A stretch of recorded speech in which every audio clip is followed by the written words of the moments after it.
बात बिहार चुनावों की छिड़ी है तो मैं किस्सा आने वाले लगभग 10 सालों में और उनका गुणगान सिर्फ इसलिए होता है क्योंकि उनकी ईमानदारी और बिहार का एक ऐसा लड़का जो पेशे से नाई घर जन्म लिया था, लेकिन धीरे धीरे उन्होंने अपनी ऐसी कहानियां बदली, ऐसे जीवन को बदला और देखते ही देखते बिहार के मुख्यमंत्री पद पर आसीन हो गया। कोई नहीं सोच सकता था या उस समय उम्मीद भी नहीं लगा सकते थे कि एक समाज के एक ऐसे दबे कुचले परिवार में जन्म लेने वाला, एक शोषित घर से जन्म लेने वाला इंसान ऐसी हाईएस्ट सिविलियन अवार्ड मिलेगा, यानी भारत रत्न उन्हें मिल सकता है। दो बार सीएम बन चुके, ऐसे इतना आसान नहीं होगा।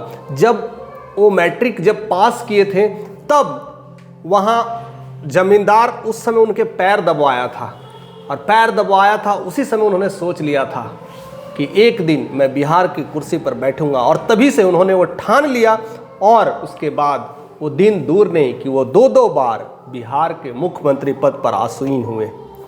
पूरी देश के न्याय को, पूरी देश की जो न्याय व्यवस्था उसका पाठ पढ़ाया, और देखते ही देखते पूरे भारत में जननायक कर्पूरी ठाकुर कहलाए। जी हाँ दोस्तों, मैं आज उन्हीं की बात करने वाला हूँ। आज उन्हीं की जयंती है। 24 जनवरी 1924 का जन्म हुआ था।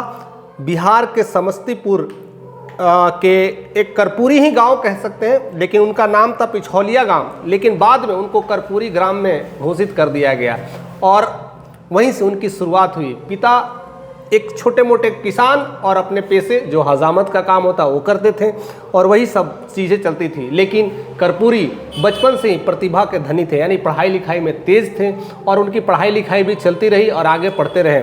जिस तरह से गरीब परिवार की पढ़ाई लिखाई होती है उस समय, आप सोच सकते हो 1924 में देश आज़ाद भी नहीं हुआ था, उस समय कितना छुआछूत, निर्धन का किस तरह से दबा के रखना और जमींदार लोग कैसे दबा के रखते थे, उसका वो मिसाल था। लेकिन किसी तरह से उन्होंने अपनी पढ़ाई किसी तरह से पूरी करते करते 10th जब आया तो 10th का परीक्षा दिया, और 1940 में उन्होंने मैट्रिक फर्स्ट डिवीजन से पास किया। उस समय दोस्तों फर्स्ट डिवीजन होना अपने आप में एक बड़ी बात थी। आसपास गांव जवार में लोग पूछते थे कि मैट्रिक का क्या रिजल्ट हुआ, तो फर्स्ट डिवीजन बताता था तो लगता था कि हाँ ये प्रतिभा का धनी है। आज वो बात नहीं रही, आज फर्स्ट डिवीजन का कोई चर्चा नहीं है, लेकिन उस समय चर्चा हुआ करता था। तब उनके पिता को लगा कि हाँ मेरा बेटा कुछ करेगा, लाइफ में कुछ बनेगा। तब वह, पैसे की तो तंगी थी ही, एक तो कुछ था ही नहीं, तब वह एक पास में ही अपने गांव में एक जमींदार के पास ले जाते थे मदद के लिए कि लेके चलते हैं और मदद मांगेंगे और आगे की पढ़ाई होगी। जब वो जमींदार के पास जाते हैं तो जमींदार के साथ खुशी से कहते हैं कि यह है कि मेरा लड़का है कर्पूरी, ये पढ़ाई में बहुत तेज है, मैट्रिक में फर्स्ट डिवीजन लाया है, आगे पढ़ना चाहता है, आपकी कृपा रही तो सब कुछ हो जाएगा। तब उस जमींदार ने क्या कहता है, ठीक है पैर दबाओ, ज़्यादा पढ़ लिख के कुछ मिलेगा नहीं, जो काम है वही तो काम करेगा, इससे ज़्यादा कुछ होने वाले नहीं है। यानी जमींदारी उस लेवल की थी, मीन्स निर्धन परिवार, नीचे वाले परिवार को ऐसे ऐसे कामों में लगाया जाता था। और वह दिन आज भी कर्पूरी ठाकुर को, मैंने जब तक रहे जीवन में, वो तो याद ही होगा कि कैसे वो मोमेंट ने उनके जीवन को पूरी तरह से बदल दिया। यानी एक मैट्रिक का लड़का, उसे नए नए सपने देखने थे, आगे दुनिया देखनी थी, जीवन में कुछ करना था, और उस समय जमींदार उसे कहते हैं पैर दबाने के लिए। तभी से उन्होंने ठान लिया था कि एक बार मैं ऐसी शीर्ष स्थान पर बैठूंगा जिस समय बहुत कुछ बदलने की ताकत रखेंगे। और तब से उन्होंने बहुत कुछ काम करना शुरू कर दिया। और वहाँ के बाद धीरे धीरे आगे की पढ़ाई के लिए आसपास कुछ स्कूल्स कॉलेज नहीं थे। उसके मैट्रिक के बाद गाँव से बाहर जाना था, तब भी सुविधाएँ नहीं थी। तब वहाँ से करीब दरभंगा, उस समय समस्तीपुर से दरभंगा यानी 30-40 किलोमीटर पड़ता था, शायद उससे ज़्यादा हो सकता है, आप कैलकुलेशंस कर लीजिएगा। लेकिन उस समय वहाँ पर जाने के लिए कॉलेज, अब देखिए कैसे जाते हैं, पढ़ाई की सुविधा के लिए पैसे नहीं हैं, थोड़ी बहुत जो पिताजी कमा के देते हैं वही सबसे गुजारा करना पड़ता है।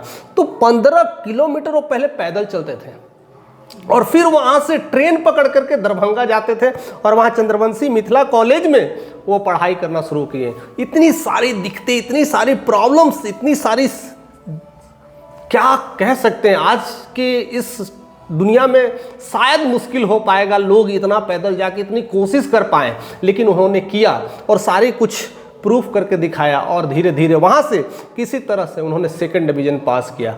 लेकिन चीज़ बदलती गई, चीज़ें तो एक साथ नहीं रहती है और उसके बाद धीरे धीरे अब उन्होंने आगे के लिए पढ़ाई करने के लिए ग्रेजुएशंस के लिए पटना यूनिवर्सिटी में फिर दाखिला लिया। अब देखिए दोस्तों, समय है, बदलता रहता है। 1900 आसपास उसी समय भारत छोड़ो आंदोलन का समय चल रहा था, 1942 की बात है। उस समय भारत छोड़ो का आंदोलन का मुहिम शुरू हुआ और उस मुहिम में सारे कॉलेज जितने भी थे धीरे धीरे सब बंद हो गए और जितने स्टूडेंट हैं उस समय सब के सब कहीं ना कहीं आंदोलन में भाग लेने लगे, क्योंकि महात्मा गांधी के द्वारा यह आंदोलन जो था एक ज़बरदस्त आंदोलन था और उस आंदोलन में भाग लेने लगे। उस समय जयप्रकाश नारायण है कहिए या राम मनोहर लोहिया कहिए, शारदा झा कहिए, रमाकांत लोहिया कहिए और राम अवतार शर्मा कहिए, ऐसे बहुत सारे लोग उस समय उस आंदोलन में थे और उसी आंदोलन में भी कर्पूरी ठाकुर को शामिल होने का मौका मिला और उसी समय जयप्रकाश नारायण से मिलने का मौका मिला और तब धीरे धीरे चीज़ें वह उनकी एक क्रियात्मक चीज़ें बढ़ती रही और धीरे धीरे उनका आंदोलन भी तेज होते रहा और धीरे धीरे उसके बाद उनको मौका मिला कि अपने ही गांव में टीचर बने, उसके बाद धीरे धीरे हेड मास्टर बने और धीरे धीरे यह कहीं ना कहीं उनके अंदर का जो गुण है, प्रतिभा है, जयप्रकाश नारायण को समझ में आने लगा कि ये लड़का कुछ ना कुछ करेगा, यह आगे जा कर करके पूरे बिहार को रिप्रेजेंट कर सकता है। तब उन्होंने कांग्रेस सोशलिस्ट पार्टी में जाने का मौका दिया और वहाँ पर 1934 में राम मनोहर लोहिया के साथ उनका जुड़ाव हुआ और धीरे धीरे वो पार्टी में आने लगे। देखिए दोस्त, मैं ये नहीं कहता हूँ मैं पूरी कहानी बताऊँ, पूरी कहानी एक लंबी हो जाएगी, लेकिन इसमें सीख क्या मिलता है, एक शिक्षा क्या मिलता है कि एक ऐसा निर्धन परिवार, दबा कुचला परिवार से वो बंदा कहां से उठ करके कहां तक पहुंच जाता है और कितनी संघर्ष करता है। आज हम संघर्ष से इतनी डर क्यों रहे हैं? आज हम थोड़े से कामों के लिए अगर 1 किलोमीटर भी जाना हो तो कहते हैं बहुत दूर है, नहीं जा पाएंगे, सिर्फ अपने ही काम के लिए।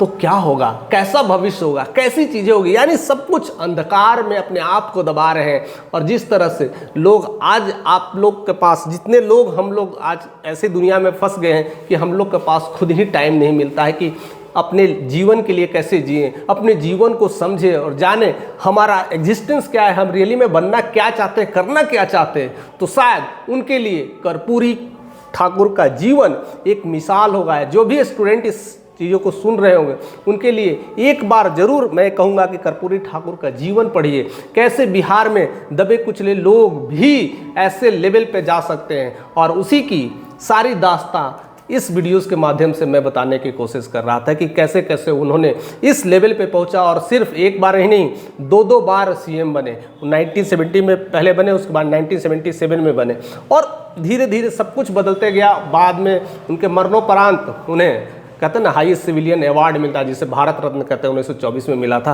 तो ये सब सारी चीज़ें बदली, सारा कुछ चीज़ें हुआ और सारा कुछ चेंज लाने की जो भूमिका निभाई थी उन्होंने इस तरह से प्रूफ कर दिया है कि इंसान जब चाहे, जैसे चाहे, अगर जिद पाल ले तो दुनिया में कुछ भी मुश्किल नहीं है। दुनिया को पाठ पढ़ा सकते हैं और उन्होंने भारत को पाठ पढ़ाया। आज भी ईमानदारी में अगर कोई नेता का नाम आता है तो बस कर्पूरी ठाकुर का नाम आता है। बिहार में बहुत सारे ऐसे आजकल जितने भी पॉलिटिकल्स चीज़ें सुनाई दे रहा है, पॉलिटिकल्स बातें सुनाई दे रहा है कि किस तरह से कौन पार्टी कब हो जाएगा, कौन पार्टी किसको दबा देगा। आज खूब पॉलिटिक्स की लड़ाई चल रही है, कभी चिराग को लेकर के होती है, कभी मांझी को लेकर के होती है, कभी नीतीश को लेकर होती है, कभी तेजस्वी को होती है। तमाम जितनी भी पार्टी आपस में लड़ रही है, लेकिन हमें ही अपने ही पार्टियों से सीखने के लिए इतना कुछ बचा है। और कर्पूरी ठाकुर वो मिसाल है। इस सारी चीज़ों को वो एक जन्मदाता के रूप में आए हैं, बहुत कुछ सिखाने की कोशिश की है। और आज हम लोग जिस तरह से जातिवाद की लड़ाई में पड़े हुए हैं, जिस तरह से शिक्षा की बात कर रहे हैं, आज कर्पूरी ठाकुर की ही देन है कि जिस वजह से पूरे बिहार में 10वीं तक जो पढ़ाई, जो शिक्षा है वो फ्री कर दिया गया था। और इंग्लिश के लिए कि जो प्रॉब्लम होती थी, जो समस्याएं होती थी, बच्चे नहीं पढ़ते थे, इंग्लिश में फेल हो जाते थे, तो समझो कि मैट्रिक फेल हो गए तो डर लगता था, लोग 8वीं 9वीं पढ़ाई करके छोड़ दिया करते थे। लेकिन कर्पूरी ठाकुर का ही देन है कि इन्होंने 10th के बाद इंग्लिश को कंपलसरी नहीं रखा, उसको सब्सिडरी कह सकते रखा। आप फेल होते पास होते डजंट मैटर, आप मैट्रिक में पास ही कहलाएंगे। वह एक जैसे कैरी मार्क्स की तरह रहता है, ये सिर्फ इन्हीं के देन है। तो ऐसे महान नायक को सलाम है, और ऐसे ही महान नायक बिहार की भूमि में आते रहेंगे और ऐसे ही बनते रहेंगे और कुछ नया कुछ चेंज करते ही जाएंगे। उस समय का जो दौर था और आज दौर है तो बहुत कुछ बदल रहा है, बहुत तरह के डायनेमिक लीडर पैदा हो रहे हैं, और हमें उस लीडर की पहचानने की ज़रूरत है, हमें वैसे लीडर की चुनने की ज़रूरत है, तब जाकर के बिहार बदलेगा और समय बदलेगा। तो ऐसे ही कहानियों के साथ आप हमारे साथ जुड़े रहे, ऐसे बहुत सारे चीज़ हम आपके साथ तथ्य लाते रहेंगे और बताते रहेंगे। अगर चैनल पर नए हैं तो ज़रूर से ज़रूर सब्सक्राइब करें, क्योंकि ऐसे ऐसे सारे नोटिफिकेशन जो भी पॉलिटिकल बैकग्राउंड से हो या फिर जीवनी से रिलेटेड हो, जो जिससे इंस्पायर करे और समझ में आए, हम आप तक पहुंचाते रहेंगे।